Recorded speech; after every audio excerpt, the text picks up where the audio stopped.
So, Trump's allies are quietly buying real estate. The big question is, what do they know? Because I get the impression something much bigger is going on. I'm curious when I share what I see happening with you, what some of your conclusions are. And heck, as astute as this audience is, maybe some of you see stuff going on that I don't see. But please share in the comments because those things really do matter. So, Trump's closest allies are scooping up properties and they are not buying in silence. They're buying like something big is about to shift. So, what do they know that we don't? So, this is the economic report, and today we are decoding the real estate strategy that's quietly playing out behind the headlines. Because when billionaires and political insiders start quietly buying their land, homes, and commercial space, it's not about flipping for profit, it's about preparing. This is the economic report, and today we're decoding the real estate strategy that's quietly playing out behind the scenes because when billionaires and political insiders are quietly buying homes, land, and commercial space, it's not about flipping for profit, it's about preparing for something much bigger that's about to happen. The big question is why on earth are they buying, right? Because on Main Street, there's a lot of political uncertainty, but red states like Texas, Florida, Tennessee, Ohio, rural suburban areas just outside cities, properties near logistic routes, distribution hubs, or farmland, those things are disappearing rather quickly. They're getting gobbled up.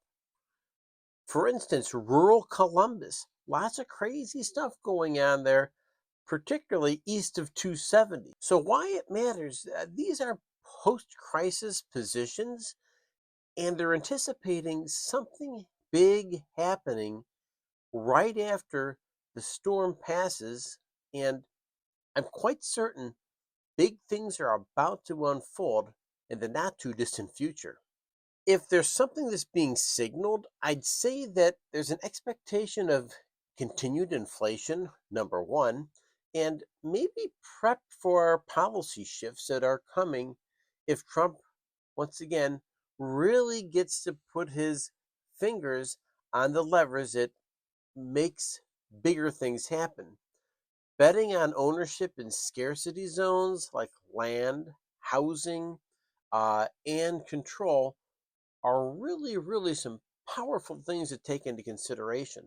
So, if I could make a connection, back during the Middle Ages, remember, wealth was really about who owned the land, and everybody paid rent to the big time landowners, right? That was the feudal system in a nutshell. You had the people who paid rent to the big guys, and that was the lords, and the lords, of course, had hereditary land. Maybe something like that's about to play out again. All that I can say is it's not just about returns. Real estate really is a form of power, it's a form of wealth, and it's not just an investment. Real estate equals control of space, influence over a community, and it really is an anchor of wealth. When the rich act early, the middle class feels it's too late. Have you noticed more for sale signs or sudden cash buyers in your area? Drop it in comments. These patterns often show up quietly until they hit like everyone. The next episode, the hidden cost of Trump's economic plan that you're already paying. Let's talk about the quiet squeeze on the middle class of America.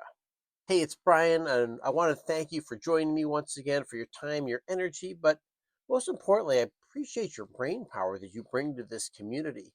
Make sure you're leaving comments, you're liked, so you're subscribed, and share because it's oftentimes like your insights that give us additional understanding of the world that's happening very quickly right before our eyes. Remember, folks, the biggest battle we're fighting is the one between our ears. Stay healthy and make sure you celebrate your victories throughout the course of the day. Have a great day, and I'll see you in the next episode.